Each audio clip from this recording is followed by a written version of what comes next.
الحمدللہ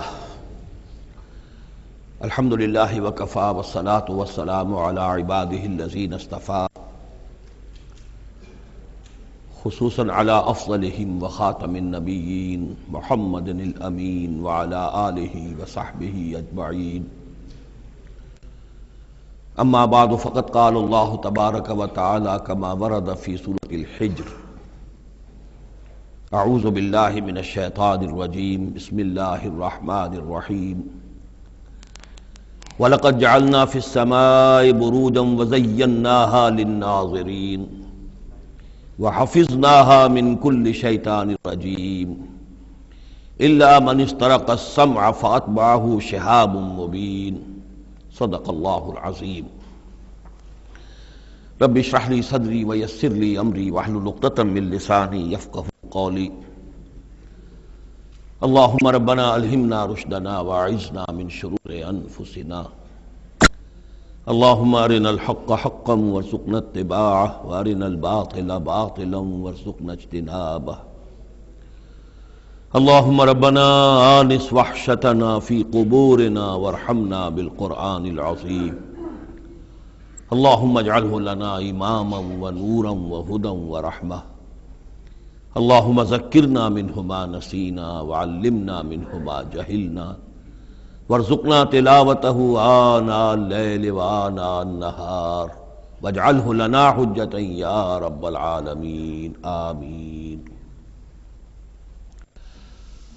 سورہ حجر کے پہلے رکوع میں، جس کا ترجمہ ہم کر چکے ہیں، 2 مرتبہ قرآن حکیم کے لیے لفظ آیا ہے الذکر، اس کی طرف خصوصی توجہ کی ضرورت ہے۔ ایک تو یہ کہ خود اللہ تعالیٰ نے فرمایا اِنَّا نَحْنُ نَزَّلْنَا الذِّكْرَ وَإِنَّا لَهُ لَحَافِظُونَ، ہم نے ہی یہ ذکر، یہ قرآن نازل کیا ہے اور ہم ہی اس کے محافظ ہیں۔ اور ایک مرتبہ آیا ہے کہ جو آپ کے مخالفین تھے اور جو استہزاء کر رہے تھے، انہوں نے مذاق اڑاتے ہوئے کہا یا ایھا الذی نزل علیہ الذکر انک لمجنون، اے وہ شخص کہ جس کا گمان ہے ذکر نازل ہوا ہے، ہم تو سمجھتے ہیں کہ تمہارا دماغی توازن ٹھیک نہیں رہا، یا یہ کہ تم پر کسی آسیب کا سایہ آ گیا ہے۔ یہ مجنون کی وضاحت بھی سمجھ لیجئے، مجنون جن سے بھی بنا ہے۔ جن کہتے ہیں عربی زبان میں مخفی شے کو، اس لیے جنین کہلاتا ہے وہ بچہ جو ابھی رحم مادر میں ہے، جو نظر نہیں آتا، چھپا ہوا ہے، معلوم تو ہے کہ بچہ ہے، پیٹ میں ہے، لیکن یہ کہ جنین ہے وہ ابھی وہ چھپا ہوا ہے۔ اسی سے لفظ جنت بنا ہے۔ جنت جو ہے زمین کا وہ ٹکڑا ہے جس پر خوب درخت ہوں، پودے ہوں، گھاس ہو، تو زمین چھپی ہوئی ہو، زمین ڈھکی ہوئی ہے، زمین جو ہے نمایاں نہیں ہے۔ جنت وہ ہے۔ جن علیہ اللیل کا آیا تھا کہ جب حضرت ابراہیم کا تذکرہ تھا، جب رات میں اس پر تاریکی کا پردہ طاری کر دیا تو گویا کہ ہر شے چھپ گئی۔ تو یہ جو جن کسی پر آ جانا، جس کو ہم کہتے ہیں اس پر کو آسیب کا سایہ ہو گیا ہے، تو مجنون کے معنی یہ بھی تھے۔ اور مجنون اس کو بھی کہتے تھے کہ جس کا دماغی توازن ٹھیک نہ رہا ہو۔ اور یہ بات خاص طور پر نوٹ کرنے کی ہے کہ یہ بات اصل میں حضور کے بارے میں بالکل ابتدائی دور میں کہی گئی تھی، اور اس کے کہنے والوں میں وہ لوگ بھی تھے کہ جو معاندانہ انداز میں نہیں بلکہ ہمدردانہ انداز میں کہہ رہے تھے۔ یعنی بالکل شروع میں جب حضور نے دعویٰ کیا نبوت کا اور فرمایا کہ اس طرح میں تھا وہاں غار حرا میں، اور وہاں فرشتہ آیا ہے، جبرائیل آیا ہے، تو بہت سے لوگوں کو گمان ہوا کہ معلوم ہوتا ہے کہ کوئی بدروح، کوئی آسیب کا سایہ ہو گیا ہے انہیں۔ تو اس حوالے سے اس میں صرف مخالفت ابھی نہیں تھی، بلکہ اس میں ان کے لیے واقعتاً ایک بالکل چونکہ نئی بات تھی، لہٰذا یہ کہنے کا معاملہ جو ہے اس پہلو سے بھی تھا کہ اچھے بھلے آدمی تھے، ہم سوچتے تھے کہ واقعی یہ کئی دن جا کے مراقبے کرتے ہیں، اب یہ رہتے ہیں وہاں غار میں اکیلے تنہا دن رات، تو کہیں کچھ ہو نہ جائے تو معلوم ہوتا کچھ ہو گیا ہے، تو کوئی نہ کوئی جنون کا عارضہ ہو گیا ہے یا جن کا سایہ ہو گیا ہے۔ تو اس لفظ کو بھی سمجھ لیجئے، اور جو بتانا تھا وہ یہ ہے کہ سورہ نون جو کہ بالکل ابتدائی دور میں نازل ہوئی ہے، جس کا نام سورہ قلم بھی ہے، 29ویں پارے کی دوسری سورت، اس میں بھی یہی بات جو ہے کہی گئی ہے۔ اسی کے حوالے سے میں آپ کو بتا رہا ہوں کہ یہ سورہ مبارکہ جو ہے بالکل ابتدائی دور کی صورتوں میں سے ہے، اسی مشابہت کی وجہ سے۔ قرآن مجید کا ذکر ہونا اس معنی میں ہے، کئی مرتبہ واضح کر چکا ہوں کہ قرآن کا فلسفہ یہ ہے کہ جو ایمانی حقائق ہیں، خاص طور پر اللہ کی ذات کا علم اور اس کی صفات کا علم، وہ روح انسانی کے اندر موجود ہے، بس صرف اس پر ظہول کا پردہ طاری ہو گیا۔ جیسے آپ کو کوئی چیز پہلے معلوم تھی، اب یاد نہیں رہی، معلوم تھی لیکن اب بھول گیا۔ بھولنے کا مطلب کیا ہے کہ وہ آپ کی یادداشت کے ذخیرے میں کہیں نیچی اتر گئی ہے۔ وہ حافظ خانہ جو ہے، ہر انسان کی میموری جو ہے، اب اس کے نہ معلوم کتنے تہخانے ہیں، ان میں کسی نچلے تہخانے میں جا کر چھپ گئی ہے، وہ آپ کے شعور کی سطح پر نہیں ہے۔ تو کوئی چیز جس کا اس سے تعلق ہو، وہ اگر سامنے آئے گی تو فوراً وہ چیز یاد آ جائے گی۔ ایک دوست سے سالہ سال ہو گئے ملاقات نہیں ہوئی، کبھی خیال بھی نہیں آیا،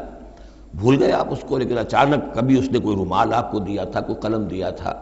آپ نے ٹرنک میں رکھا ہوا تھا، ٹرنک کھولا، وہ قلم یا رومال دکھائی دیا، فوراً دوست یاد آ گیا۔ تو یہ قلم یا یہ رومال جو ہے، یہ آیت ہے، یہ نشانی ہے، اس نشانی سے آپ کو ایک بھولی بسری بات یاد آ گئی۔ اسی طرح یہ آیات آفاقیہ، آیات انفسیہ، آیات قرآنیہ، یہ آیات ہیں، نشانیاں ہیں یاد دلانے کے لیے، تاکہ اللہ یاد آ جائے۔ حقیقت میں اللہ تعالیٰ کا علم اور اللہ کی معرفت سوئی ہوئی ڈورمنٹ پوزیشن میں، ڈورمنٹ کنڈیشن میں ہماری روح میں موجود ہے۔ تو الذکر، دی ریممبرنس یا دی ریمائنڈنگ، یہ اصل میں وہ چیزیں کہ جو روح انسانی کے اندر موجود ہیں، لیکن جن پر ظہول کے اور نسیان کے پردے پڑ گئے ہیں، ان پردوں کو ہٹا کر تازہ کرنا۔ وَلَقَدْ جَعَلْنَا فِي السَّمَاءِ بُرُوجًا، اور ہم نے آسمان میں برج بنائے۔ یہ بھی ابھی ہم نہیں کہہ سکتے کہ ان کی اصل حقیقت کیا ہے، یہ بھی آیات متشابہات میں سے شمار ہوں گے۔ وَزَيَّنَّاهَا لِلنَّاظِرِينَ، اور ہم نے اسے مزین کر دیا ہے آسمان کو اور برجوں کو دیکھنے والوں کے لیے، جو بھی ستارے نظر آتے ہیں، کیا رنگا رنگ نقشہ آسمان پر نظر آتا ہے۔ وَحَفِظْنَاهَا مِنْ كُلِّ شَيْطَانٍ رَجِيمٍ، البتہ اب یہ وہ بات ہے جو ایمان بالغیب کے حوالے سے ہمیں ماننی ہوگی کہ ان ستاروں کا ایک کام یہ بھی ہے کہ اللہ تعالیٰ نے ان کو گویا کہ پہرے کی جگہیں بنایا ہے، ہم نے حفاظت کی ہے ان کی ہر شیطان رجیم سے۔ جو بھی شیطان مردود ہے اس کی طرف سے حفاظت کا یہ سارا سامان ہے کہ جو آسمانوں میں کیا گیا ہے۔ اب اس کے لیے آج میں چاہتا ہوں کہ وہ بات آپ سمجھ لیں اچھی طرح، کہ جیسے آپ آگے آ بھی جائے گا کہ انسانوں کی تخلیق جو ہے وہ تو یوں سمجھیے اس کائنات کے تخلیق کے اعتبار سے بڑی ریسنٹ شے ہے، بڑی ماضی قریب کی بات ہے۔ انسانوں سے بہت پہلے جنات پیدا کیے گئے تھے، جنات سے بہت پہلے ملائکہ پیدا کیے گئے تھے، اور انسانوں کی ارواح بھی اسی دور میں پیدا کی گئیں جبکہ یہ ملائکہ پیدا کیے گئے تھے۔ تو جتنی مخلوقات کو ہم جانتے ہیں، بہت سی مخلوقات اب بھی ایسی ہوگی کہ جس کا ہمیں کوئی شعور نہیں، ادراک نہیں، ہم جانتے ہی نہیں۔ جیسے ابھی ہمیں ریسنٹلی معلوم ہوا وائرس بھی کسی بلا کا نام ہے، اس سے کچھ پہلے ہمیں معلوم ہوا بیکٹیریا بھی کسی چیز کو کہتے ہیں، ورنہ یہ کہ ان چیزوں کا کوئی علم ہمیں نہیں تھا۔ ابھی پتہ نہیں اور کیا کیا چیزیں ہیں کہ جو ظہور میں آنے والی ہیں، لیکن جو چیزیں بھی آج تک ہم جانتے ہیں ان میں یوں سمجھیے کہ جن ہستیوں میں خود شعوری ہے، سیلف کانشسنس، وہ تین مخلوقات ہیں صرف، ملائکہ، جنات اور انسان۔ باقی جو حیوانات ہیں زمین کے اوپر، چاہے وہ بر کے ہیں یا بحر کے ہیں یا ہوا کے ہیں، فضا کے ہیں، پرندے ہوں یا زمین پر چلنے والے خشکی کے جانور ہوں یا دریا میں اور سمندر کے اندر جو بھی حیوانات ہیں، مچھلیاں ہیں یا اور جاندار ہیں، ان سب میں شعور تو ہے، خود شعوری نہیں ہے۔ البتہ یہ کہ ترتیب یہی ہے کہ پہلے جنات پیدا کیے گئے، اور وہ چونکہ آگ سے پیدا کیے گئے تھے، تو ان کے اندر پوٹینشل جو قوت ہے وہ ہم انسانوں کے مقابلے میں بہت زیادہ ہے، اور ان کی رسائی اس کائنات میں بہت دور تک ہے۔ بس میرا یہ گمان ہے، باقی چیزیں تو میں خاص وثوق سے کہہ رہا ہوں، لیکن میرا گمان یہ ہے کہ جو سولر سسٹم ہے، چونکہ ہماری اس پوری جو ہماری یہ فیملی ہے، یہ خاندان ہے، جو یہ سولر سسٹم ہے، سورج کا کنبہ کہلاتا ہے، تو اس کا جو منبع سرچشمہ ہے وہ سورج ہے، اور معلوم ہوتا ہے کہ اسی کی آگ سے اور اسی کی لپٹ سے اور جنات کی تخلیق ہوئی ہے۔ تو یہ جنات، سولر سسٹم پورا کا پورا جو ہے وہ جنات کے دائرے میں داخل ہے، وہ اس میں آ جا سکتے ہیں۔ اس کے لیے انہیں کسی راکٹ کی ضرورت نہیں، کسی مشین کی ضرورت نہیں، کسی ذرائع کی ضرورت نہیں، بلکہ اس کی استعداد ان کے اندر موجود ہے۔ یہ پھر اپنی اس استعداد سے فائدہ اٹھا کر اس سے آگے جب ملائکہ کے ذریعے سے کچھ احکام اترتے ہیں، آسمان سے اللہ تعالیٰ کی کوئی تدبیر ہے، ملائکہ کے حوالے کیے گئے ہیں، تو یہ پھر ان سے کچھ چیزیں اچکنے کی کوشش کرتے ہیں، تاکہ وہ جا کر انسانوں میں سے جو وہ عامل لوگ ہیں، کاہن لوگ ہیں، ان کو جا کے ان کو کچھ بتا دیں کہ اب یہ ہونے والا ہے، اس لیے کہ ملائے اعلیٰ میں فیصلہ ہو گیا،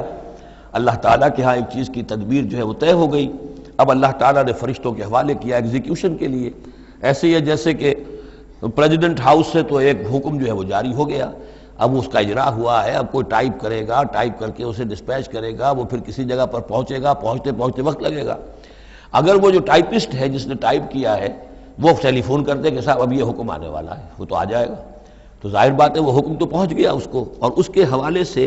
وہ جس شخص کو اس نے یہ خبر دے دی ہے وہ اپنی دکان چمکا سکتا ہے کہ دیکھیے مجھے پہلے سے معلوم تھا کہ یہ حکم آنے والا ہے۔ تو اس کائناتی حکومت کے اندر یہ سلسلہ ہے جس کے لیے کہ پھر اللہ تعالیٰ نے اس سولر سسٹم سے آگے کی جو بھی یونیورس ہے اس میں، یہ میرا گمان ہے جو میں عرض کر رہا ہوں اللہ عالم، اس میں جنات کو آگے بڑھنے سے روکنے کے لیے ان ستاروں کے اندر وہ میزائلز نصب کر رکھے ہیں کہ جب بھی کوئی جنات میں سے ادھر آگے ٹریس پاس کرنے کی کوشش کرتا ہے تو اس پر وہ میزائل پھینکا جاتا ہے جس کو ہم شہاب ثاقب کہتے ہیں۔ یہ ہے پورا نظام کہ جو یہاں ہمارے سامنے آ رہا ہے۔ تو اس کی یہ حقیقت بہت حد تک تو یوں سمجھیے کہ ایمان بالغیب، کل من عند ربنا، ہمارے رب کے طرف سے ہے، ہم اس پر ایمان رکھتے ہیں، لیکن اب کسی نہ کسی حد تک یہ چیزیں جو ہے، جو بھی ہماری سائنٹیفک اب جو ارتقاء ہو رہا ہے، ترقی ہو رہی ہے، اس کے ساتھ کچھ نہ کسی درجے میں کورابوریشن ہو جاتی ہے۔ وَحَفِظْنَاهَا مِنْ كُلِّ شَيْطَانٍ رَجِيمٍ، اور ہم نے حفاظت کر لی ہے ان آسمانوں کی ان شیاطین سے کہ جو مردود ہیں، إِلَّا مَنِ اسْتَرَقَ السَّمْعَ، سوائے اس کے کہ جو کوئی چرا کے لے بھاگا، مطلب یہ کہ فرشتہ نازل ہو رہا ہے اور فرشتے کے ساتھ احکام بھی ہیں، چونکہ یہ وہ نوری ہے، یہ ناری ہے، نور اور نار کے درمیان فاصلہ بہت تھوڑا ہے، بہت قرب ہے، لہذا اس کی بدولت اسی وجہ سے یہ جن تھا جو تھا عزازیل، لیکن فرشتوں کے ساتھ اس کا اٹھنا بیٹھنا تھا، انہی میں شامل تھا، اسی لیے ان کی جو آپس میں جو ان کا قرب ہے اس کی وجہ سے فرشتوں سے کوئی اچک لیتے ہیں۔ إِلَّا مَنِ اسْتَرَقَ السَّمْعَ، اگر کسی نے کوئی چیز سن لی اور سن کر وہ بھاگا، فَأَتْبَعَهُ شِهَابٌ مُبِينٌ، تو اس کا پیچھا کرتا ہے ایک انگارہ چمکتا ہوا۔ یہ مثائلز ہیں کہ جو اللہ تعالیٰ نے نصب کیے ہوئے ہیں۔ وَالْأَرْضَ مَدَدْنَاهَا، اور زمین کو ہم نے پھیلا دیا جیسے بستر پھیلایا جاتا ہے، وَأَلْقَيْنَا فِيهَا رَوَاسِيَ، اور اس میں ہم نے لنگر ڈال دیے۔ یہ پہاڑ جو ہیں قرآن مجید بار بار کہتا ہے کہ زمین کا جو سٹیبلائزنگ ایفیکٹ ہے ان پہاڑوں کا زمین کی حرکت کے دوران۔ فَأَنبَتْنَا فِيهَا مِنْ كُلِّ شَيْءٍ مَوْزُونٍ، اور اس میں ہم نے اگا دی ہر شے جو کہ بہت ہی اندازے سے ہے، یعنی یہ کہ جو بھی کوئی ایک شے بھی اگر ایک حد سے آگے بڑھ جائے تو وہ باقی ساری چیزوں کو ختم کر دے گی۔ بعض ایسی مچھلیاں ہیں کہ اگر ان کی جو ریپروڈکٹیو صلاحیت ہے، جتنے ان کے انڈے ہوتے ہیں وہ سب انڈے جو ہیں وہ مچھلیاں بن جائیں تو چند ہی سال کے اندر یہ زمین جو ہے اس سے کئی گنا حجم جو ہے وہ ایک مچھلی کی اولاد سے اور ایک مچھلی کی نسل سے وجود میں آ جائے گا۔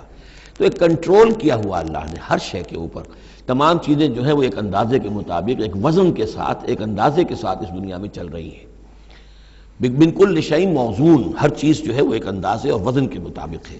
وَجَعَلْنَا لَكُمْ فِيهَا مَعَائِشَ، اور ہم نے اس میں تمہارے لیے طرح طرح کے معاش کے سلسلے پیدا کر دیے۔ وَمَن لَسْتُمْ لَهُ بِرَازِقِينَ، اور ہم تو ان کو بھی روزی کا سامان دیتے ہیں جن کو تم رزق نہیں دیتے۔ ایک تو یہ ہے کہ تمہارے پاس گھوڑا بندھا ہوا ہے، تمہیں فکر رہتی ہے چارہ اس کو دینا ہے، کچھ نہ کچھ دانہ ڈالنا ہے، لیکن کتنی مخلوقات ہماری ہے کہ تم نہیں ہو اس کو رزق دینے والے، ہم رزق پہنچا رہے ہیں۔ وَإِن مِّن شَيْءٍ إِلَّا عِندَنَا خَزَائِنُهُ، اور نہیں ہے کوئی شے مگر یہ کہ ہمارے پاس تو اس کے خزائن ہیں، لا متناہی، ہماری ریسورسز جو ہیں وہ یہ کہ لمیٹڈ نہیں ہے، لیکن وَمَا نُنَزِّلُهُ إِلَّا بِقَدَرٍ معلوم، ہم نہیں نازل کرتے اس میں سے مگر ایک اندازے کے مطابق کہ جو طے شدہ ہے۔ یعنی یہ کہ سٹور تو بہت بڑا ہے، لیکن یہ کہ سٹور سے جو ایشو ہوتا ہے اللہ تعالیٰ کے ہاں ہر چیز کا، تو اس کا ایشو ہونا جو ہے وہ اندازے کے مطابق ہے، ایک حساب کتاب کے ساتھ ہے، ورنہ جیسا کہ میں نے کہا کیوس ہو جائے۔ وَأَرْسَلْنَا الرِّيَاحَ لَوَاقِحَ، اور ہم نے بھیج دی ہوائیں، ہم بھیج دیتے ہیں ہوائیں جو بوجھل ہوتی ہیں یا بوجھل کرنے والی ہوتی ہیں۔ لواقعہ کا مفہوم پہلے تو یہ سمجھا جاتا تھا کہ چونکہ وہ بادلوں کو لے کر آتی ہیں اس اعتبار سے، لیکن اب ادھر ایک اشارہ ہو رہا ہے جدید سائنس کے حوالے سے کہ پولن گرینز جو ہیں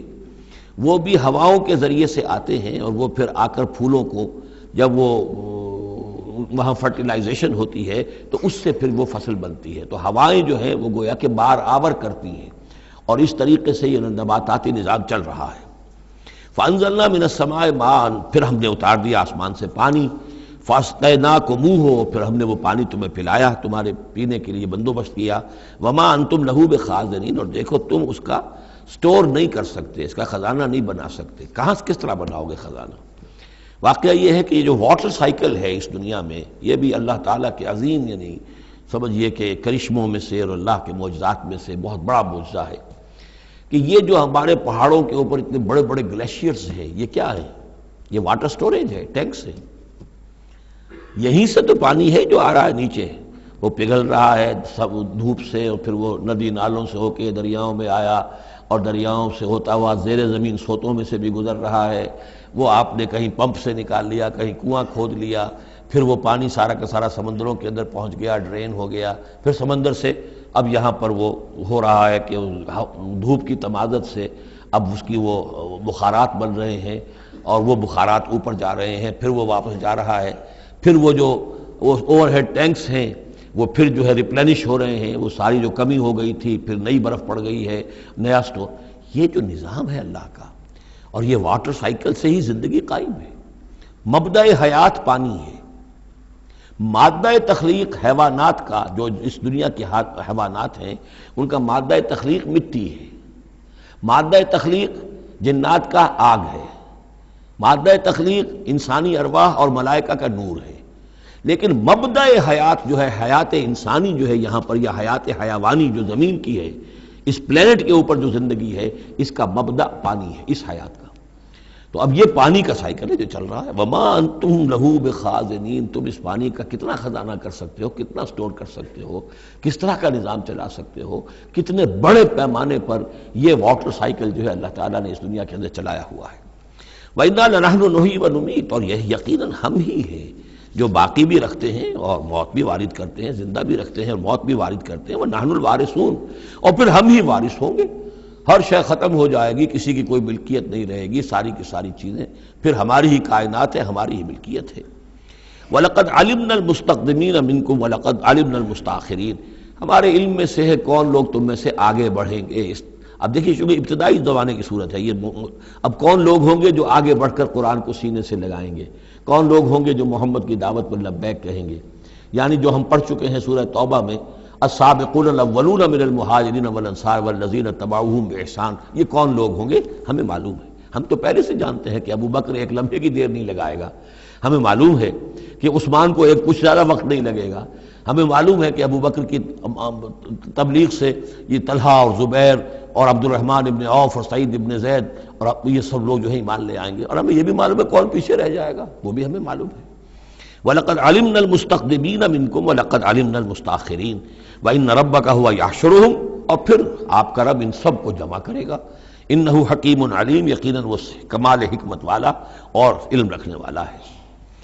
اب جو اگلا رکوع آ رہا ہے سورہ مبارکہ کا، یہ اس اعتبار سے بڑا اہم ہے کہ اس میں تخلیق انسانی کے ضمن میں ایک بڑی ثقیل اصطلاح استعمال ہوئی ہے، اور یہ ثقیل اصطلاح 3 مرتبہ آئی ہے۔ اب ظاہر بات ہے کہ قرآن مجید جو ہے اگر اس طرح کی کوئی شکل اختیار کرتا ہے تو کوئی نہ کوئی حکمت اور ضرورت اس کی پشت پر ہوتی ہے۔ وَلَقَدْ خَلَقْنَا الْإِنسَانَ مِنْ صَلْصَالٍ مِّنْ حَمَإٍ مَّسْنُونٍ، اور یقیناً ہم نے انسان کو بنایا ہے اس مٹی سے جو سنی ہوئی تھی گارے کی اور پھر سوکھ کر کھنکنے لگی۔ حَمَإٍ مسنون، سنا ہوا گارا جس میں سے بدبو بھی اٹھ رہی ہو۔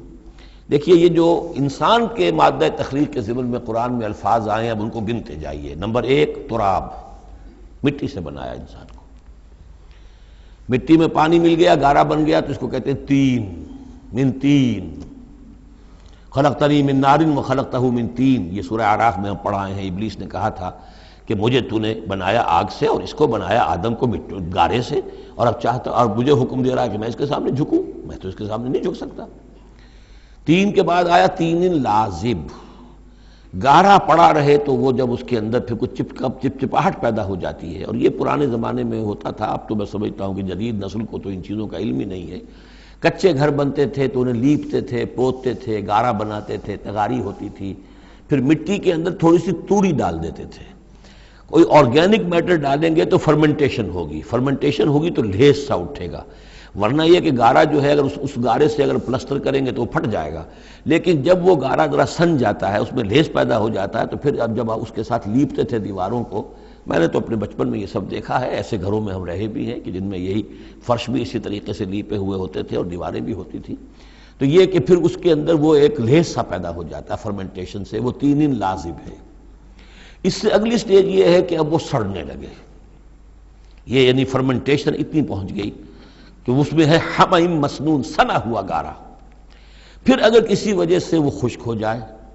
تو اب وہ کھنکنے لگتا ہے۔ جیسے کہ کبھی آپ نے دیکھا ہوگا ساحل کے قریب یا کسی دلدلی علاقے میں پپڑی اوپر آ جاتی ہے،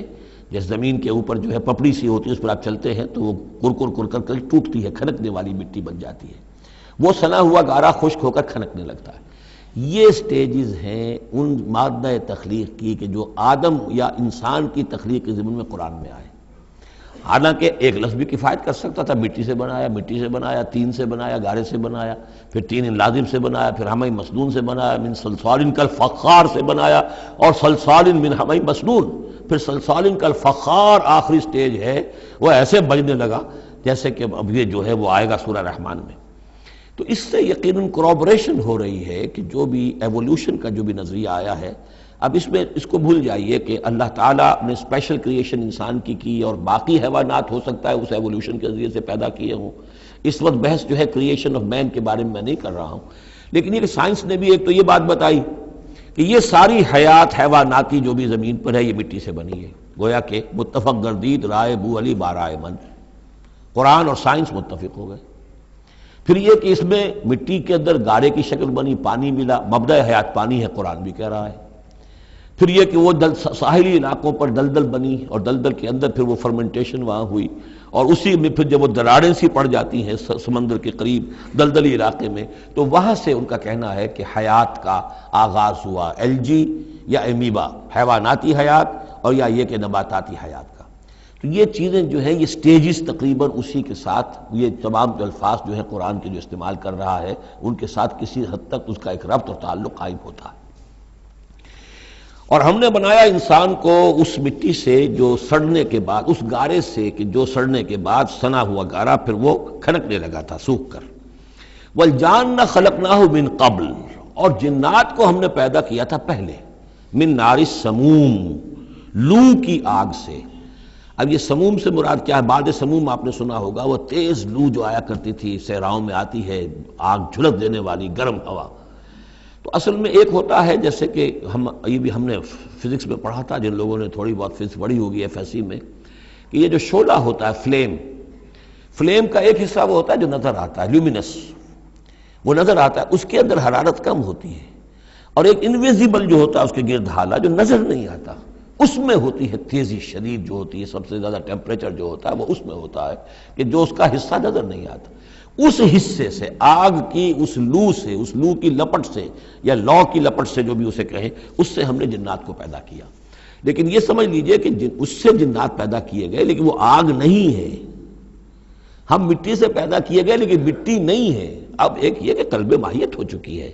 ہمارا جو یہ پروٹوپلازم ہے، جو ہمارے ٹیشوز ہیں، باڈی ٹیشوز، وہ مٹی تو نہیں ہے، اگرچہ سورس مٹی ہے، بنے مٹی سے ہیں، لیکن اب مٹی نہیں ہے۔ دوبارہ اگرچہ پھر یہ گل سڑ کر مٹی ہو جائیں گے، اس وقت مٹی نہیں ہے۔ اسی طریقے سے جنات آگ سے بنائے گئے لیکن آگ نہیں ہے، ہاں ان کا مادہ تخلیق آگ ہے۔ اور دوسرا یہ معلوم ہو گیا کہ وہ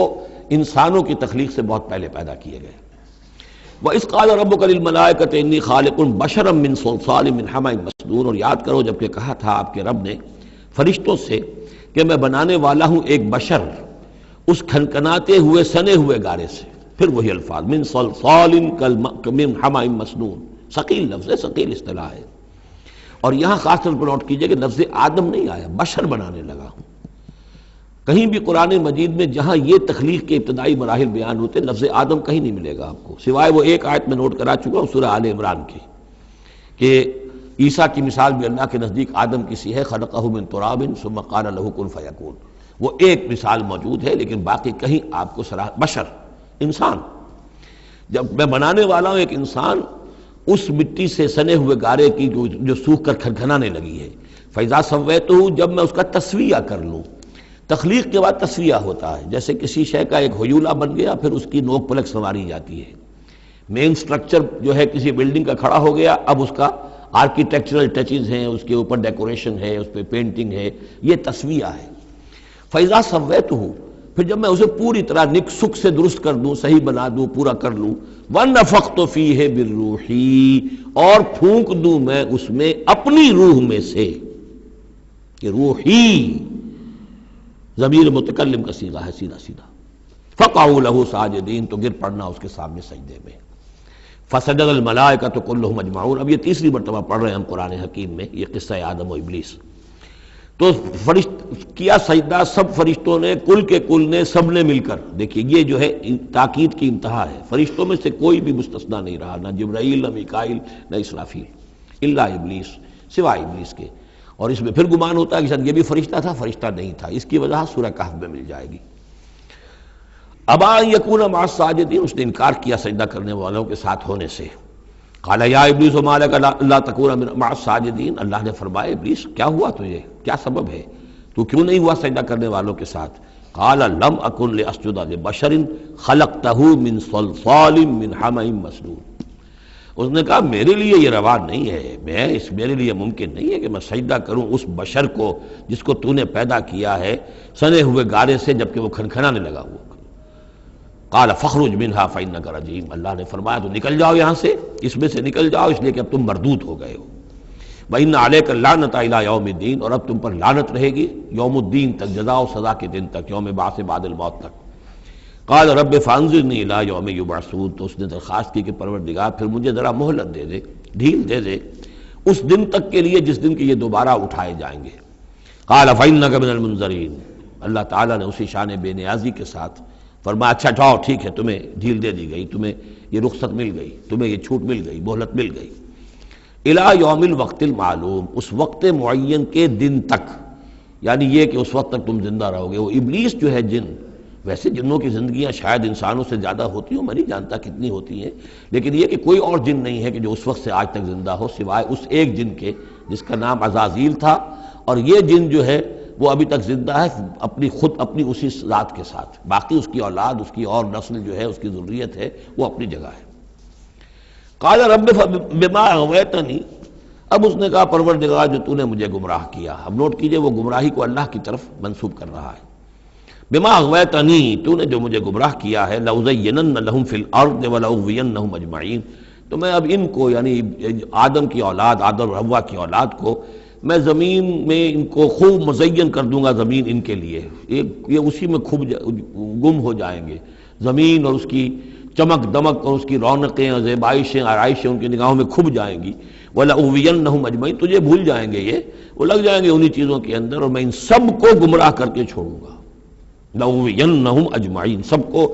الا عبادک منہم المخلصین، سوائے ان میں سے ان کے کہ جن کو تو اپنا خاص بندہ بنا لے، تو اپنا خاص بندہ بنا لے، مخلص کر لے، یہاں پہ وہی نوٹ کیجئے مخلص ہے، مخلصین، جن کو تو خالص کر لے اپنے لیے، ظاہر بات ہے کہ اس پر تو میرا زور نہیں چلے گا، باقی یہ کہ میں کسی کو چھوڑوں گا نہیں۔ قال ھذا صراط علی مستقیم، اللہ تعالیٰ نے فرمایا ٹھیک ہے، یہ راستہ ہے میری طرف سیدھا، یعنی یہ میرے اور تمہارے درمیان معاملہ طے ہو گیا، میں نے تمہیں چھوٹ دی، تم اپنا زور لگا لو، جس طرح بھی چاہو بہکا لو، باقی یہ کہ ان عبادی لیس لک علیہم سلطان، میرے بندوں پر تجھے اختیار کوئی نہیں ہوگا، یعنی اختیار کسی بھی انسان پر نہیں ہے، یہ نہیں کہ جس کو اللہ نے مخلص کر لیا ہو اس پر اختیار نہیں، اختیار اسے کسی بھی انسان پر نہیں ہے۔ ان عبادی لیس لک علیہم سلطان الا من اتبعک من الغاوین، سوائے ان کے کہ جو خود تیری پیروی کرے، خود غاوین میں سے ہو، خود ان کے اندر غوا ہو، خود ان کے اندر سرکشی ہو، خود وہ جو ہے وہ اپنی نفس پرستی کی طرف مائل ہو، وہ تو تیری پیروی کریں گے، ان کو تو جدھر چاہے لے جا، جس کھائی میں چاہے لے جا کے ان کو پھینک دے، اور جس جہنم کی جس وادی میں چاہے ان کو گرا دے، مجھے اس سے دلچسپی نہیں، لیکن یہ کہ میرے کسی بندے پر تجھے اختیار حاصل نہیں ہوگا۔ وَإِنَّ جَهَنَّمَ لَمَوْعِدُهُمْ أَجْمَعِينَ، اور پھر جہنم ہی ان سب کا ٹھکانہ ہوگا، سب کا جو بھی تیری پیروی کریں گے۔ لَهَا سَبْعَةُ أَبْوَابٍ، اس جہنم کے 7 دروازے ہیں، لِكُلِّ بَابٍ مِّنْهُمْ جُزْءٌ مَقْسُومٌ، اور ہر ان میں سے ہر دروازے کے لیے ہم نے ایک اس کا نصیب مقرر کر رکھا ہے کہ اتنے جن اتنے انسان اس سے جائیں گے، ہو سکتا ہے کہ وہ بڑے بڑے کبیرہ گناہوں کے حوالے سے کہ یہ لوگ جو ہے ان گناہوں میں ملوث ہوں گے وہ اس دروازے سے جائیں گے، جو ان گناہوں میں ملوث ہوں گے وہ اس سے جائیں گے، واللہ اعلم۔ ان المتقین فی جنات وعیون، اب وہی سائملٹینیس کنٹراسٹ کہ جب جہنم والوں کا تذکرہ ہوا تو متقین کا بھی، اور جو اہل تقوی ہوں گے فی جنات وعیون، وہ ہوں گے جنتوں میں، باغات میں اور چشموں میں، ادخلوها بسلام آمنین، ان سے کہا جائے گا داخل ہو جاؤ ان باغات میں پورے امن کے ساتھ، کوئی خوف نہیں، کوئی اندیشہ نہیں۔ وَنَزَعْنَا مَا فِي صُدُورِهِم مِّن غِلٍّ، یہ مضمون پہلے بھی آ چکا ہے،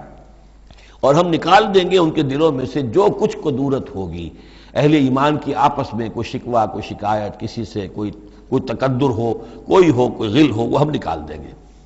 عَلَىٰ سُرُرٍ مُتَقَابِلِينَ، وہ بیٹھے ہوئے ہوں گے تختوں کے اوپر ایک دوسرے کے آمنے سامنے۔ جب کسی سے ناراضگی ہو تو آدمی آنکھیں چار نہیں کرتا بلکہ نظر چڑا جاتا ہے، لیکن جب کوئی ایسی بات نہیں، دل صاف ہے، تو آمنے سامنے بیٹھ کے باتیں کریں گے، سینگ آئی ٹو آئی۔ متقابلین لا یمسہم فیہا نصب، انہیں نہیں پہنچے گی اس میں نہ تو کوئی تکان، وما ہم منہا بمخرجین، نہ پھر وہ اب اس سے نکالے جائیں گے۔ جب اہل جنت میں داخل ہونے کے بعد کسی کا وہاں سے نکلنے کا امکان نہیں۔ نبئ عبادی، اے نبی میرے بندوں کو بتا دیجئے، انی انا الغفور الرحیم، کہ میں یقیناً غفور ہوں، رحیم ہوں۔ میری اصل شان تو یہ ہے، لیکن وَأَنَّ عَذَابِي هُوَ الْعَذَابُ الْعَلِيمُ، میری ایک دوسری شان بھی ہے، اور وہ یہ ہے کہ میرا عذاب تو وہ بھی بہت دردناک عذاب ہے۔ لہذا کوئی آدمی جو ہے وہ نڈر نہ ہو جائے، نچنت نہ ہو جائے، وہ میری مغفرت کی امید بھی رکھے، میری رحمت سے آس بھی لگائے رکھے، لیکن یہ کہ میرے عذاب سے ڈرتا بھی رہے۔ بین الخوف والرجاء، یہ کیفیت رہنی چاہیے۔ وَنَبِّئْهُمْ عَنْ ضَيْفِ ابراہیم، اور ذرا ان کو بتا دیجئے حالات ابراہیم کے جو مہمان آئے تھے ان کے بارے میں، وہی جو پہلے ہم پڑھ چکے ہیں سورہ ہود میں۔ اِذْ دَخَلُوا عَلَيْهِ فَقَالُوا سَلَامًا، جب وہ داخل ہوئے حضرت ابراہیم کے ہاں مکان پہ آئے، انہوں نے کہا سلام۔ قَالَ إِنَّا مِنْكُمْ وَجِلُونَ، تو حضرت ابراہیم نے کہا کہ ہمیں تو تم سے کچھ خوف آ رہا ہے، آپ لوگ کون ہیں، ذرا اپنی آئیڈینٹی بتائیے۔ قَالُوا لَا تَوْجَلْ إِنَّا نُبَشِّرُكَ بِغُلَامٍ عَلِيمٍ، انہوں نے کہا کہ نہیں ڈریے نہیں، ہم تو آپ کو ایک بڑے صاحب علم بیٹے کی بشارت دینے آئے ہیں۔ قَالَ بَشَّرْتُمُونِي عَلَىٰ أَن مَّسَّنِيَ الْكِبَرُ فَبِمَ تُبَشِّرُونَ، تو حضرت ابراہیم نے فرمایا کہ یہ کیا بشارت آپ مجھے دے رہے ہیں، اس کے باوجود، علی یہاں علی الرغم کے معنی میں، اس کے باوجود کہ مجھ پر بڑھاپا طاری ہو چکا ہے، تو ذرا سوچ سمجھ کے بشارت دیجیے، کہیں غلطی تو نہیں لگی ہے آپ کو۔ قالوا بشرناک بالحق، ان کا نہیں، ہم نے بشارت آپ کو دی ہے حق کے ساتھ، قطعی اور حقیقی بات ہے، شدنی امر ہے، یہ ہو کر رہنے والا ہے۔ فلا تکن من القانتین، تو اے ابراہیم آپ تو پھر نا امید لوگوں میں سے تو نہ ہو جائیے، مایوس نہ ہو جائیے۔ قال ومن یقنط من رحمت ربہ الا الضالون، تو حضرت ابراہیم نے کہا کہ ہاں یہ بات تو آپ صحیح کہہ رہے ہیں، اللہ تعالیٰ کی رحمت سے مایوس تو صرف وہی ہو سکتے ہیں جو گمراہ ہوں۔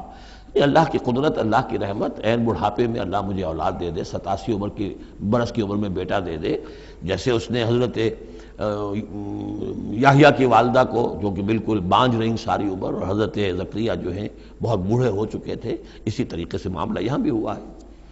قال فما خطبکم ایھا المرسلون، اب انہوں نے پوچھا کہ اے فرشتادو، اے جو بھیجے گئے ہو، ایلچی ہو، تمہارا کیا معاملہ ہے، یعنی کس قدر جا رہے ہو، کیا قصد ہے، کیا ارادہ ہے۔ قالوا انا ارسلنا الی قوم مجرمین، ان کا کہ ہمیں بھیجا گیا ہے ایک مجرم قوم کی طرف، الا آل لوط، سوائے آل لوط،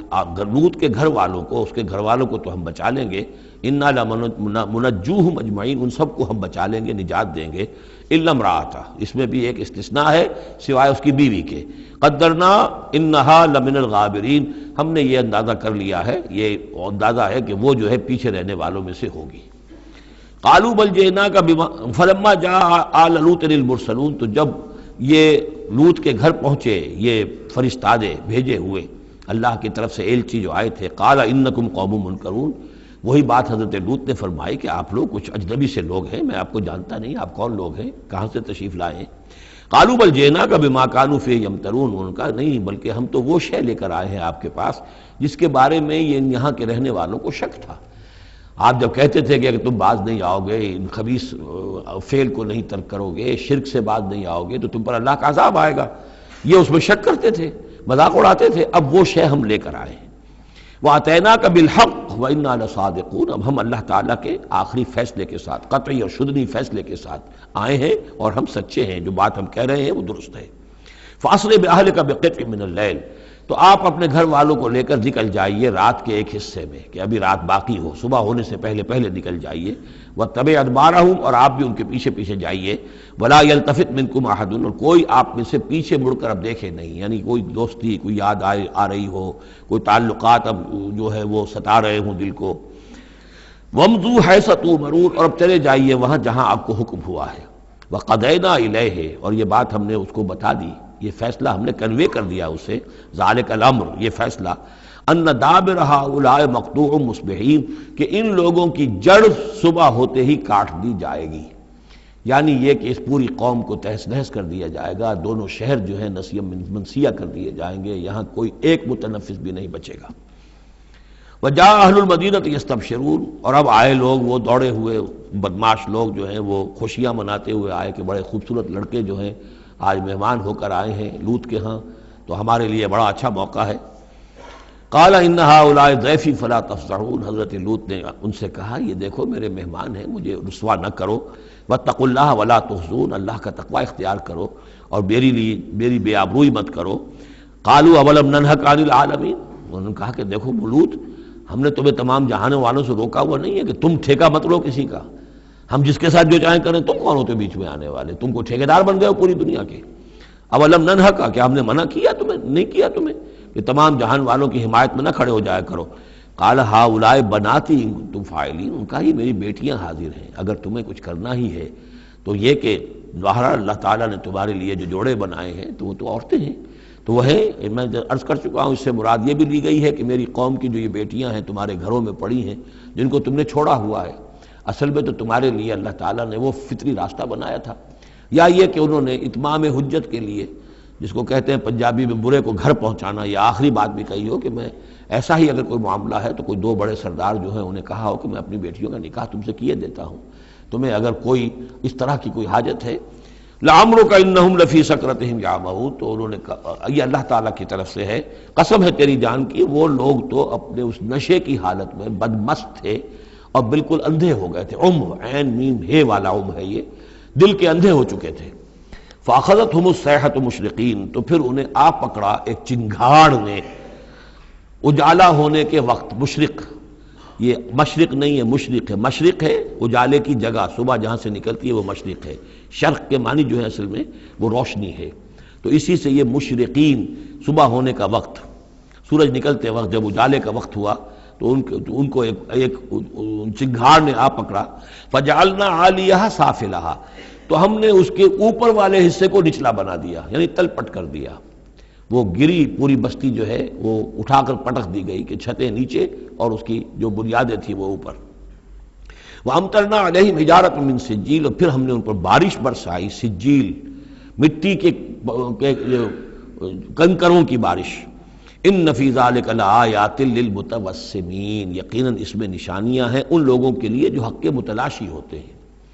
یہ جو اسم کا لفظ ہے الف سین میم، اور الف جو ہے اس میں در حقیقت جو اصل اس کا حروف اصلیہ میں سے نہیں ہے، سین میم ہے اصل، یہ ہوتے علامت، اسم کے معنی بھی علامت ہے، یہ میرا نام ہے، یہ آپ کا نام ہے، یہ علامت ہے کہ جس سے میرے نام سے آپ پہچانتے ہیں، تو جو لوگ علامتوں سے متوسم باب تفاعل بن جائے گا، جو علامتوں سے حقیقت کو پہچاننا چاہیں، جو آیات آفاقیہ، آیات تاریخیہ، آیات انفسیہ، آیات قرآنیہ سے حقیقت کو جاننا چاہیں، ان فی ذلک لآیات للمتوسمین وَإِنَّهَا لَبِسَبِيلٍ مُقِيمٍ اور وہ جو بستیاں تھیں وہ سیدھی راہ پر واقع ہوئی تھیں، یعنی یہ سیدھا راستہ تھا جو یمن سے جاتا تھا فلسطین تک، میڈیٹرینین کے ساحل تک، اور یہ سیدھا راستہ تھا کیروان روٹ، مشرق و مغرب کے درمیان یہی لنک تھا، سویز کینال تھی نہیں، اور ابھی یہ راستہ جو تھا round the cape of good hope, یہ تو کہیں جا کر 1498 میں واسکو ڈی گاما نے تلاش کیا ہے، تو یہ راستہ معلوم ہی نہیں تھا، سویز کینال تھی نہیں، تو ساری جو مشرق اور مغرب کی ٹریڈ ہوتی تھی وہ یہ تھی کہ ہندوستان اور چین اور یہ جاوا ملایا وغیرہ جو ہیں یہ ہند چینی کے جتنے یہ سب سامان آتا تھا یمن کے ساحل پر، یورپ کے سارے ممالک کا سامان آ جاتا تھا شام کے ساحل پر، فلسطین کے ساحل پر، اب ان دو کے درمیان یہ قافلے چلتے تھے، یہ کیروانز تھے کہ جو یہاں سے لے کر سامان ادھر، ادھر کا سامان ادھر، تو یہ راستہ ہے امام مقیم، سبیل المقیم اس کو کہا گیا، سیدھا راستہ، سیدھی شاہراہ، اسی پر یہ اصحاب ہجر کے بھی مسکن تھے، اسی پر پھر یہ اصحاب مدین کے بھی تھے، اور یہ بستیاں بھی اسی راستے پر واقع ہوئی تھیں۔ ان فی ذلک لآیۃ للمؤمنین، یقیناً اس میں نشانی ہے اہل ایمان کے لیے، وان کان اصحاب الایکۃ لظالمین، اسی طریقے سے جو بن والے تھے مدین والے وہ بھی بہت ظالم تھے، یہ ایکا کا لفظ بھی ان کے لیے آیا ہے، یہ مدین والے۔ فانتقمنا منہ، یہاں پہ صرف تذکرہ ہو رہا ہے، یہاں تذکرہ آپ نے دیکھا جو صرف حضرت لوط علیہ السلام کا ہوا ہے اس انباء الرسل کے انداز میں، باقی حضرت ابراہیم کا تذکرہ ہو گیا ہے وہ وہی ہے قصص النبیین کے انداز میں، باقی یہاں پر جو تذکرے ہو رہے ہیں یہ بھی صرف ذکر ہے، یہ انباء الرسل کا ذکر ہے، کہ جیسے حضرت شعیب، لیکن شعیب کا نام نہیں یہاں آیا بلکہ یہ کہ صرف یہ کہ مدین والے، فانتقمنا منہم، ان سے بھی ہم نے انتقام لیا،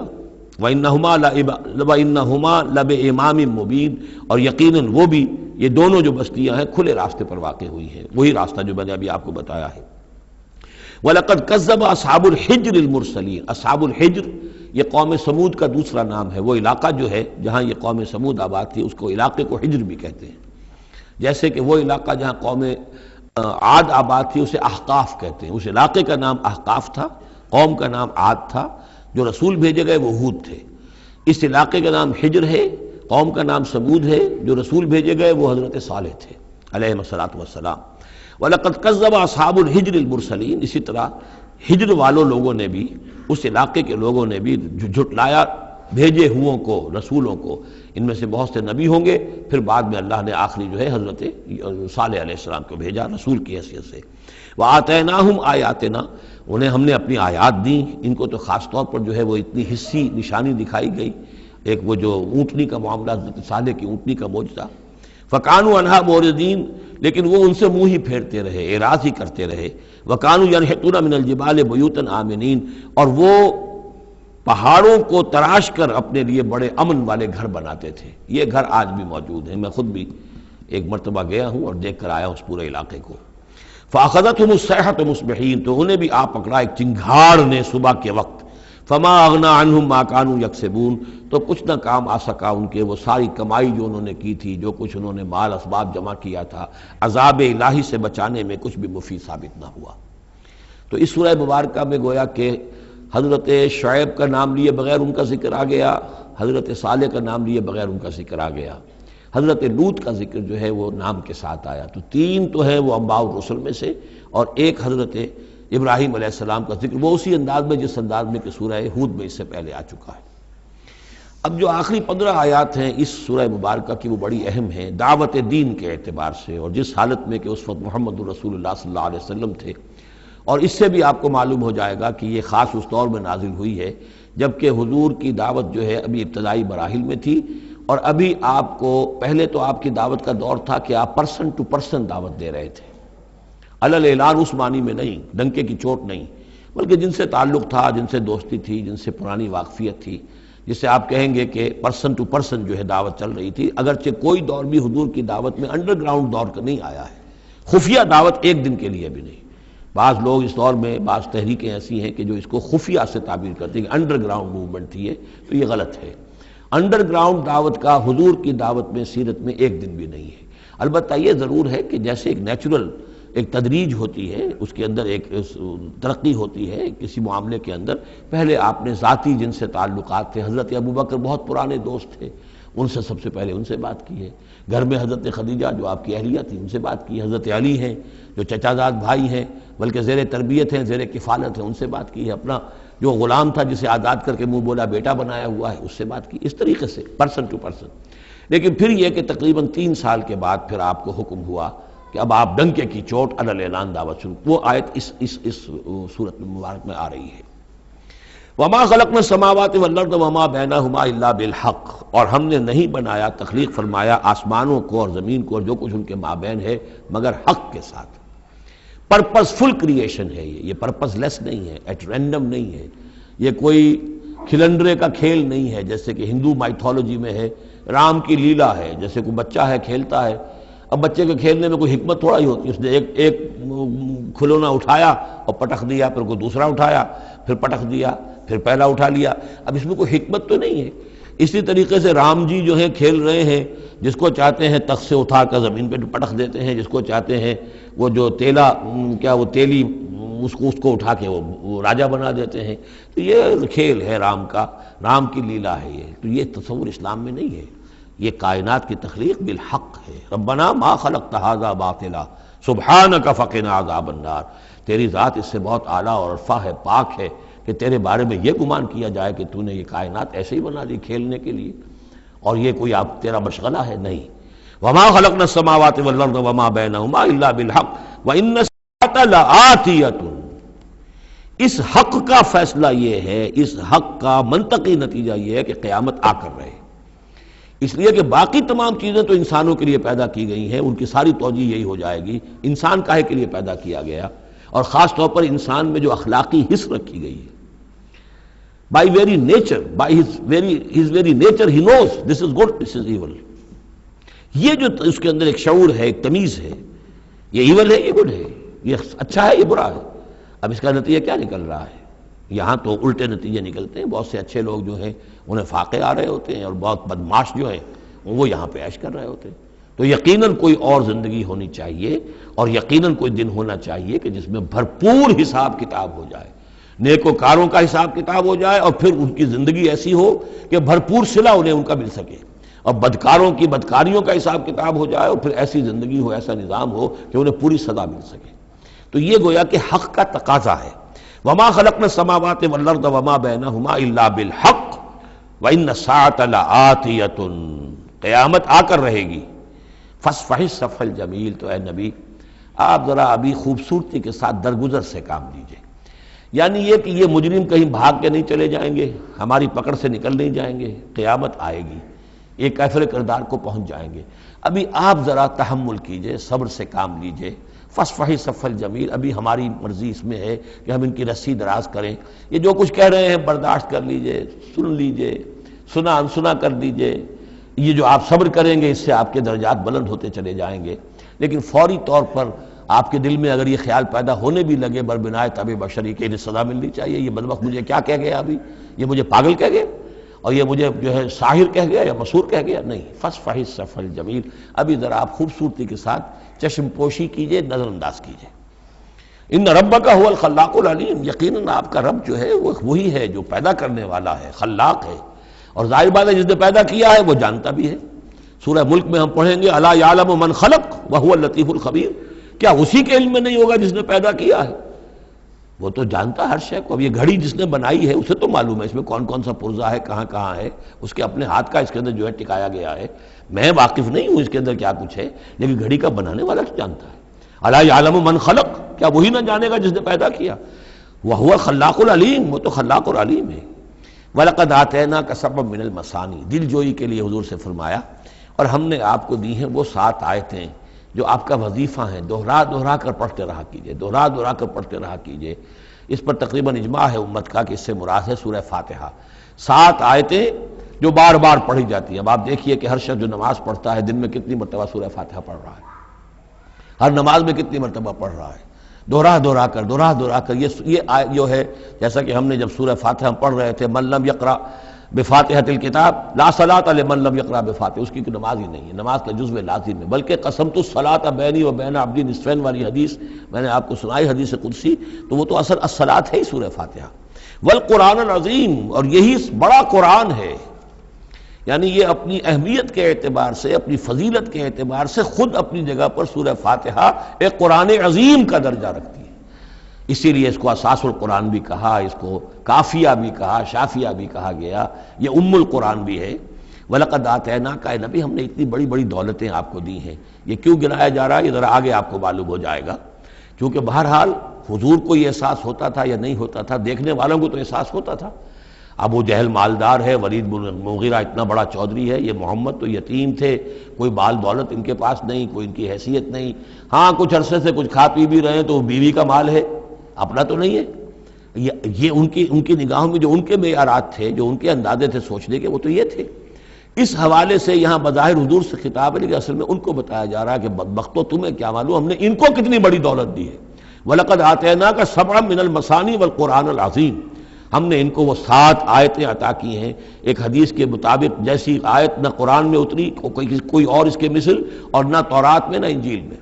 یہ سورہ فاتحہ ہے۔ وَلَقَدْ آتَيْنَاكَ سَبْعًا مِنَ الْمَثَانِي وَالْقُرْآنَ الْعَظِيمَ وَلَا تَمُدَّنَّ عَيْنَيْكَ إِلَىٰ مَا مَتَّعْنَا بِهِ أَزْوَاجًا مِّنْهُمْ۔ تو اے نبی آپ کی نگاہیں نہ اٹھیں اس ساز و سامان کی طرف جو ہم نے ان کو عطا کیا ہے۔ ابو جہل کو اگر دے رکھا ہے، ولید بن مغیرہ کو دے رکھا ہے، اور بڑے سرداروں کو دے رکھا ہے، ان کی جائیدادیں ہیں، ولید بن مغیرہ کے باغات طائف میں بھی ہیں، اس کی جائیداد طائف میں بھی ہے، مکے میں بھی ہے، آپ کی نگاہ ادھر اٹھے ہی نہ۔ پر کاہ کے برابر، جیسا کہ ایک حدیث میں آتا ہے کہ دنیا مافیہا کی حیثیت اگر اللہ کی نگاہ میں ایک مچھر کے پر کے برابر بھی ہوتی تو اللہ کسی کافر کو ایک گھونٹ پانی بھی اس دنیا سے نہ دیتا۔ جو اللہ کا ماننے والا اور جاننے والا، اللہ کو جاننے والا ہو، تو اس کی نگاہ میں تو پھر اس دنیا و مافیہا کی وہی وقت ہونی چاہیے، وہ متاثر نہ ہو یہاں کی چمک دمک سے، آپ کی نگاہ اٹھے ہی نہ۔ لا تمدن عینیک الی ما متعنا بہ ازواجا منہم، ان کو جو ہم نے دے رکھا ہے ساز و سامان اور زیبائش اور آرائش جو ہے، آپ کی نگاہیں ادھر نہ اٹھے۔ ولا تحزن علیہم، اور اب دیکھیے ان کے اوپر جو بھی اب عذاب آئے گا یا جس عذاب کے مستحق ہو رہے ہیں، آپ اس پر غم بھی نہ کھائیے۔ ٹھیک ہے، یہ آپ کا کنبہ ہے، قبیلہ ہے، اب ابو لہب آپ کا چچا بھی ہے، لیکن یہ کہ اب غم نہ کیجئے آپ۔ وَاخْفِضْ جَنَاحَكَ لِلْمُؤْمِنِينَ، اور آپ اپنے کندھوں اور بازوؤں کو ذرا جھکا کر رکھیے اہل ایمان کے لیے۔ یہ ہمارے فقراء جب آتے ہیں، یہ جو غلام طبقے سے جو لوگ آئے ہیں، یہ لوگ جو گرے پڑے طبقات سے تعلق رکھتے ہیں، جب یہ آپ کے پاس آئیں تو آپ ان کا استقبال کیجئے۔ فَقُلْ سَلَامٌ عَلَيْكُمْ كَتَبَ رَبُّكُمْ عَلَىٰ نَفْسِهِ الرَّحْمَةَ، تو اس انداز میں ان کا استقبال کیجئے، ان کے سامنے تواضع کیجئے، ان کے سامنے اپنے کندھوں کو جھکائیے۔ وَاخْفِضْ جَنَاحَكَ لِلْمُؤْمِنِينَ، یہی مضمون ایک مرتبہ پھر سورہ طٰہٰ کے اندر آئے گا۔ وَاخْفِضْ جَنَاحَكَ لِمَنِ اتَّبَعَكَ مِنَ الْمُؤْمِنِينَ، اہل ایمان یہ جو آپ کی پیروی کر رہے ہیں، آپ اپنے ذرا کندھے ان کے سامنے جھکا کر رکھیے۔ یا یہ حکم دیا گیا ہے اولاد کو والدین کے بارے میں، اگلی صورت میں آ جائے گا سورہ بنی اسرائیل میں، کہ ان کے لیے اپنے کندھوں کو، اپنے بازوؤں کو ذرا جھکا کر رکھا کرو، والدین کے سامنے تن کر نہ کھڑے ہو کہ کندھے جو ہیں اٹھے ہوئے ہیں، بلکہ کندھے ذرا دبا کر۔ وَاخْفِضْ جَنَاحَكَ لِلْمُؤْمِنِينَ وَقُلْ إِنِّي أَنَا النَّذِيرُ الْمُبِينُ، اور کہہ دیجئے کہ میں تو صرف خبردار کرنے والا ہوں، کھلا خبردار کرنے والا، میری اس کے سوا کوئی ذمہ داری نہیں ہے۔ كَمَا أَنزَلْنَا عَلَى الْمُقْتَسِمِينَ، جیسے کہ ہم نے نازل کیا ہے ان پر کہ جنہوں نے تقسیم کر لیا ہے، الذین جعلوا القرآن عضین، قرآن کو انہوں نے بوٹلیاں بنا لیا ہے، اس کو توڑ کے ٹکڑے کر دیا ہے۔ اب اس کے اندر دو رائے ہیں، ایک تو یہ کہ اس قرآن سے مراد یہی قرآن ہے، اور مذاق اڑایا کرتے تھے لوگ، یہ جو بھی تھے ابو جہل اور اس کے ساتھی، بھائی فلاں صورت تو میری ہے، وہ تمہیں لے جاؤں گا، وہ فلاں صورت جو محمد کہتا ہے وہ تم لے جانا، وغیرہ وغیرہ، آپس میں وہ تقسیم کرتے تھے ہنسی مذاق میں۔ تو اس حوالے سے انہوں نے قرآن کو بوٹیاں بنا کر اپنے اندر تقسیم کرنا شروع کر دیا ہے۔ ایک رائے یہ ہے، مجھے وہ زیادہ قرین قیاس معلوم ہوتا ہے کہ قرآن کے لفظ کا اطلاق تورات پر بھی ہوا ہے، کہ یہ قرآن وہ ہے جو محمد پر نازل ہوا، ولا بالذی بین یدیہ، ایک اور جگہ ہم آگے چل کر دیکھیں گے، وہ قرآن جو اس سے پہلے تھا، اور وہ گویا کہ وہ تورات تھی اللہ کی کتاب۔ تو جس طریقے سے تورات کے ٹکڑے ٹکڑے کر دیے تھے یہود نے، اور قراطیسا تجعلونہ قراطیسا تبدونہا وتخفون کثیرا، یہ ہم پڑھ چکے ہیں سورہ انعام کی آیت نمبر 91 میں، تو جیسے کہ ٹکڑے ٹکڑے کر کر اور کچھ حصہ ظاہر کیا، کچھ چھپایا، تو ان دونوں کی رائے ہے وہ میں نے آپ کے سامنے پیش کر دی۔ فَوَرَبِّكَ لَنَسْأَلَنَّهُمْ أَجْمَعِينَ، تو تیرے رب کی قسم اے محمد صلی اللہ علیہ وسلم، ان سب کو ہم جمع کر کے رہیں گے۔ اما نسألنہم اجمعین، ہم ان سے پوچھ کر رہیں گے، یہ لفظ وہی آ گیا ہے فَلَنَسْأَلَنَّ الَّذِينَ أُرْسِلَ إِلَيْهِمْ وَلَنَسْأَلَنَّ الْمُرْسَلِينَ، یہ جو سورہ اعراف کی آیت نمبر 6 تھی، ہم لازماً پوچھ کر رہیں گے ان سے بھی جن کی طرف رسولوں کو بھیجا گیا، اور ان سے بھی کہ جن کو رسول بنا کر بھیجا گیا۔ فَوَرَبِّكَ لَنَسْأَلَنَّهُمْ أَجْمَعِينَ، تو آپ کے رب کی قسم ہم ان سب سے پوچھ لیں گے، حساب کتاب لے لیں گے، یہ تھوڑے سے وقت کی بات ہے، آپ ذرا صبر کیجئے۔ اما کانوا یعملون، جو کچھ کہ یہ کر رہے تھے، فاصدع بما تؤمر، یہ ہے وہ آیت۔ اب ڈنکے کی چوٹ علی الاعلان کہیے جس چیز کا آپ کو حکم ہوا ہے۔ یہ جب حکم آیا حضور کو تو پھر آپ کوہ صفا پر کھڑے ہوئے، اور پھر آپ نے وہاں، اگرچہ ظاہر بات ہے کہ اس کا کوئی امکان نہیں تھا کہ آپ ننگے ہو جاتے، لیکن جو وہاں کا رواج تھا وہ یہ تھا کہ اگر کسی شخص کے پاس کوئی ایسی خبر آتی تھی کہ فلاں قبیلے کے لوگ جو ہیں آج رات ہمارے اوپر حملہ کریں گے، شب خون ماریں گے، اب کیسے لوگوں کو بتائیں، کوئی کمیونیکیشن ماس میڈیا تو ہے نہیں، کیسے خبر دیں، کیا کریں؟ تو وہ یہ کرتا تھا کہ وہ شخص کپڑے اتار کے معذرزاد برہنہ ہو کر کسی اونچی جگہ کھڑا ہو جاتا تھا،